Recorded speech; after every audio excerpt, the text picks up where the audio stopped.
Welcome to the George's FTTV YouTube channel. Today we'll discuss what our trades will be this week, and that'll be it. I'll do a bit of research on. Well, I'm not actually sure who I'm trading in yet, so we'll do a bit of research. I'll do billings to Darcy. Let's just do that now. But it's a hard one this week, especially if you're a dummy like me that traded in Winhager and you have Ollie Wine still, which I think was an okay hold. It was just get rid of him when you can. And then our donut on the bench. So hand is kind of forced, and boosts are a bit of a blessing for us this week. So we'll get that one done. And then we can either get rid of Hoare and hold Winhager, or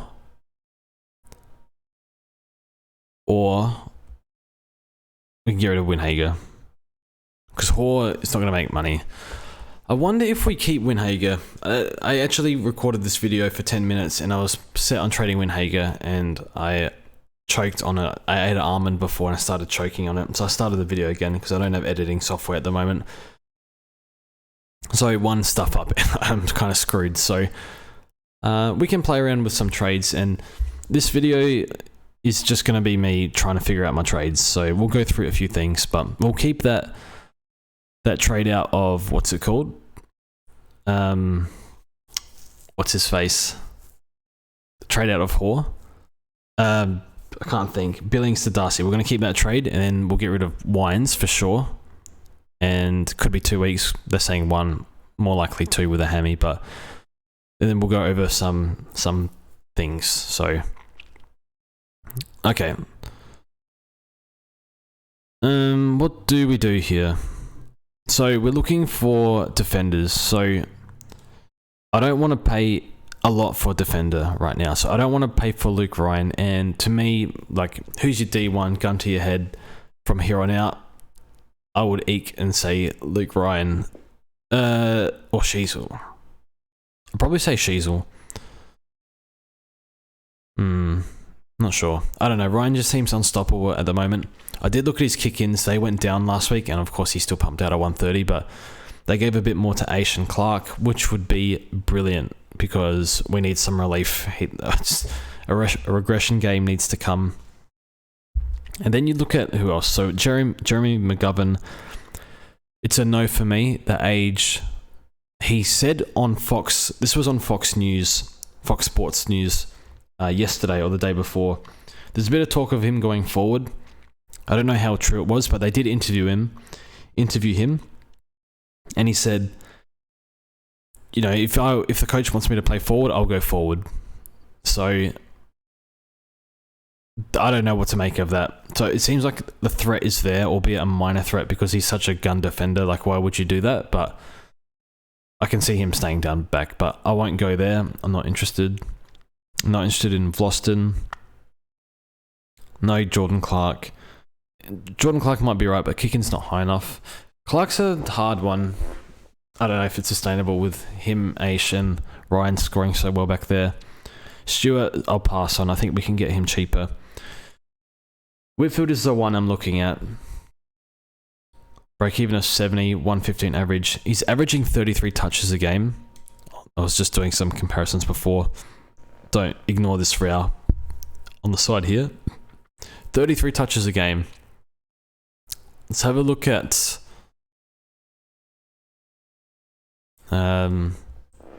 last year. So what has changed for Lockie Whitfield?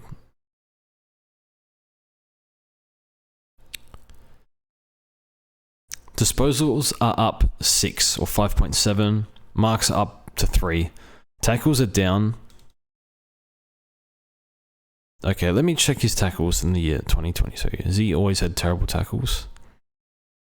Okay, so there might be... Is there actually upside with the tackles here? I suppose he just ran free the whole game against West Coast and North. What do the kick-ins look like? Oh, just quickly... 1%ers. I mean, he's bouncing more. Yeah, let's go to 2023.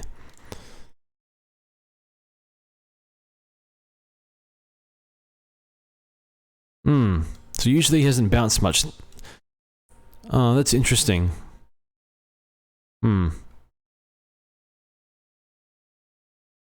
mean, they're not many points anyway. What, 1 point each? So I wouldn't worry too much about that. More score involvement. So you would think that's happened with... They have a much better team. And I suppose they've been able to get some easy kills. So maybe that regresses back to the norm. Fantasy scores plus 20. He did 107 SuperCoach post-buy. He did that with Ash and Himmelberg back there.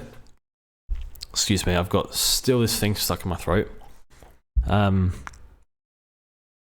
If he did 107 post-buy last year when they were winning, why can't he do that again? So that for me gives me a bit more confidence in Whitfield. I'm a little bit soft on injury-prone players that are not soft tissue. So as far as I'm aware, I don't think he's had a soft tissue issue. Similar with Heaney. Heaney back in the day, like break his ankle, shoulder, hand, whatever. Always picked up stuff, contact injuries, and I think Whitfield's mostly been contact. I think he's had like hip as well. So I think Whitfield's a clubhouse leader at the moment. Where is he? We've got Lockie. How much does that give us? 300.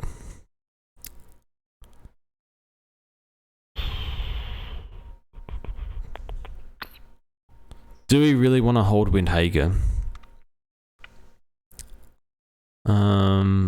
Man, it would have been so nice if we could just hold him this week. Oh, that just gives us who we can afford. Oh. Hang on, no. I'm confused. Why is it sorted like this? Oh, it was giving us mid options. Houston, I'll pass on. So Houston averages 20 touches a game right now. Like, I don't feel comfortable. I'm not comfortable going Nas with Sinclair and Bonner back there. Bramble's kind of interesting. People told me no on Windhager, I didn't listen. People telling me no on Bramble, maybe I should listen this time. I think this time he's getting kick-ins at least. So he's 11 kick-ins in 3 games. I mean, it's not bad. 98, 84, 107. Alright, let's have a look. Not past season. I have had a look at his past data. So the clangers are low, disposal efficiency is high. Throughout his career, he's always had low clangers, like under 2, and disposal efficiency's been over 80. So this is somewhat, maybe not to this level, but ballpark sustainable. Tog is pretty good. Score involvements are decent. Not many turnovers. Few intercept possessions. Kick to goal, whatever. 7 marks a game is pretty good. 23 touches. I think 23 is probably about maybe 22, 23, that sort of range. Sharing with Dale and Johannesson, because they use Johannesson a lot.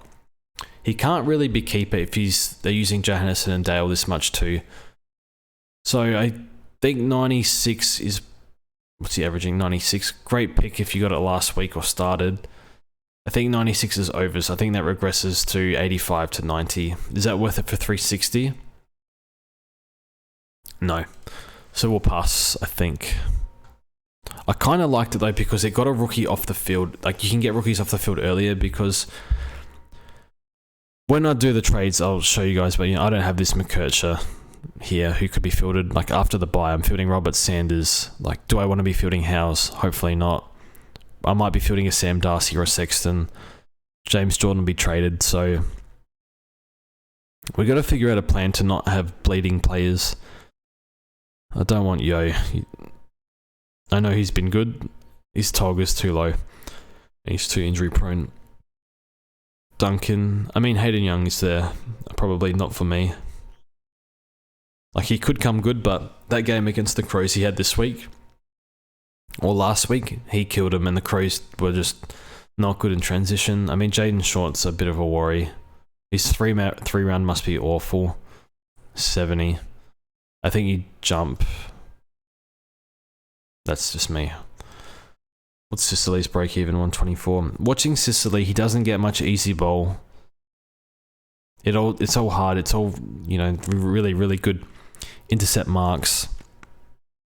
We'll just let that play out. Sinclair, I don't want off the cuff. So I think it's Whitfield. And what do we do here?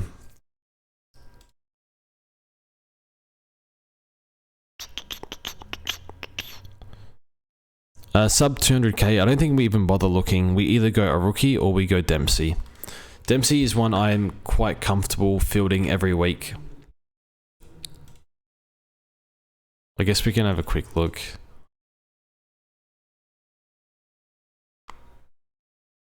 Can't go Jackson with Shrek coming back, although it sounds like they'll split rucks as they ease him in. I know there's one person in Discord going Max King.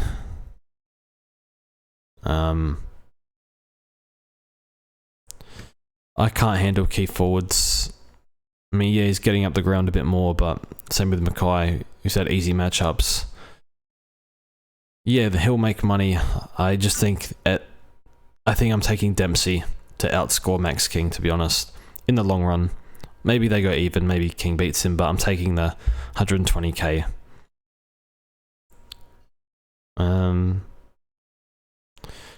I think Shea Bolton's CBAs are not bad. Let's have a look. I mean, that's pretty good. Where's Dusty? And they were good with Dusty in the team.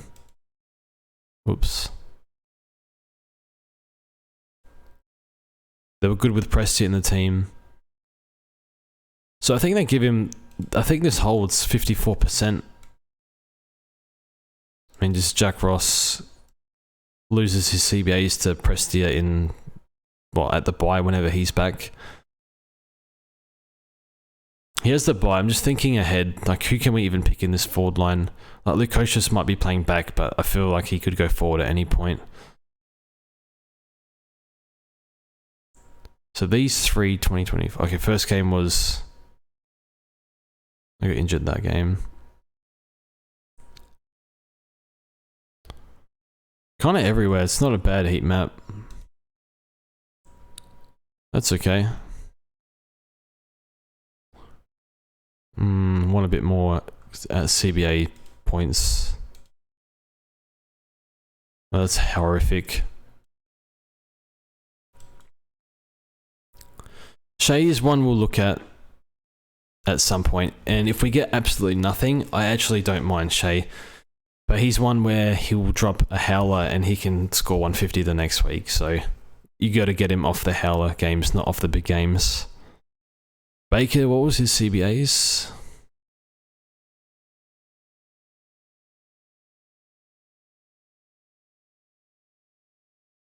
Not high enough, and he's suspended.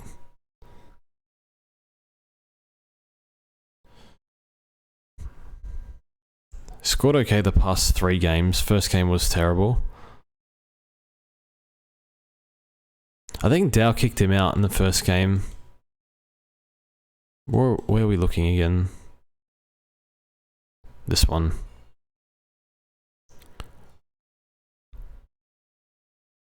Three round of 94.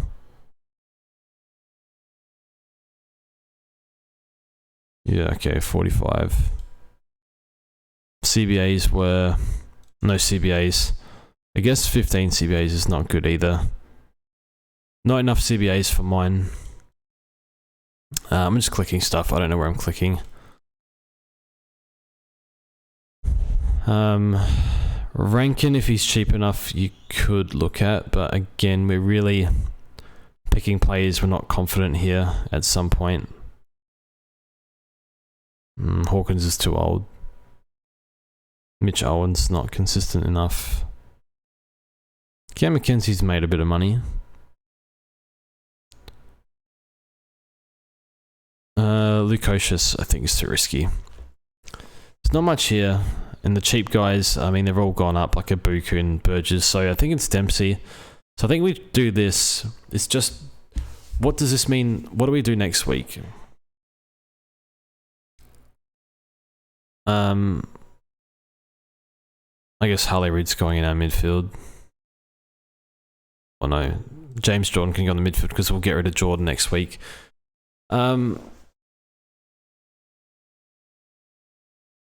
It's probably Jordan down, Windhager up. But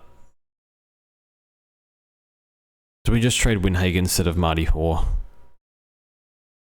Maybe. At least we'll have an extra body in Windhager, so yeah, we'll see how we go. I really don't know what to do here. Because Marty Hoare, the team sheets came out tonight, Marty Hoare out for Stephen May, and I feel like even if he wasn't injured, that would have happened, so yeah. Anyway, that's how we'll line up. I think we'll definitely grab Dempsey. We'll definitely grab Darcy. It's just... And we'll probably just grab Whitfield. Because just quickly, if you look at the top 6 defenders, you know, is Whitfield 107 post-buy last year? 108. So who do we want? We have Sheasel, we have Dacos, and that's it. And now we have Whitfield. So that's 3. Like, who's beating Whitfield? Is it Clark? Probably not. Stewart? Yes, so that's 4. Powell I'll probably never touch, just out of stubbornness. I think even with Houston. I'm not sure. Say 5. I don't think Nass will get there as good as he is. Just not with the 3 back there. That's 5. You got Nick Martin and Young. I mean, who else are you picking here? Sicily. I mean, I think he's good enough to be around the mark, so I'm comfortable going Whitfield. I guess the major issue is actually this buy round. 1, 2, 3, 4, 5, 6. Maybe we ditch Grundy next week. I think we'll do this. It's just whether we get rid of Windhager or Marty Hoare. We'll see what defender rookies get named. Maybe we can just sideways Hoare next week or something. I don't know. That's it from me, I think. This video very much was kind of just me having a camera on and talking to myself about what I'm thinking. So I think we'll grab Whitfield, Dempsey, and Darcy. So you can see other, if you wanted a mid-target, Steele, Took, that are cheap. Probably one of those 2. I'm not sure I don't want Oliver. I'm not sure I want Dawson. I don't know. It's just his kicking's been poor since the middle of last year and it hasn't turned around. Don't know if it does. I'm not sure. I don't really want Rosie. Like, look at the mids quickly. Like, I want the guys that are expensive, unfortunately, just they haven't come down, but paying top dollar is just not optimal at this time of the year. I mean, Warple. I don't really want Warple. I don't really want Neil. Drew? I don't know. I haven't seen enough, but he looks really good. I don't want Setterfield. You got Took there. I'll skip Laird this year. I want Petrarca, but he's too expensive. Like Horn Francis coming off injury. Might get forward status. I don't really want Andy. I think there's too many wing rotations for him. Yeah, Gordon, but he has that early buy and the buy coming up. He's 600. I thought he would have dropped more than that. He's barely dropped. LDU. Not for me. I don't trust him.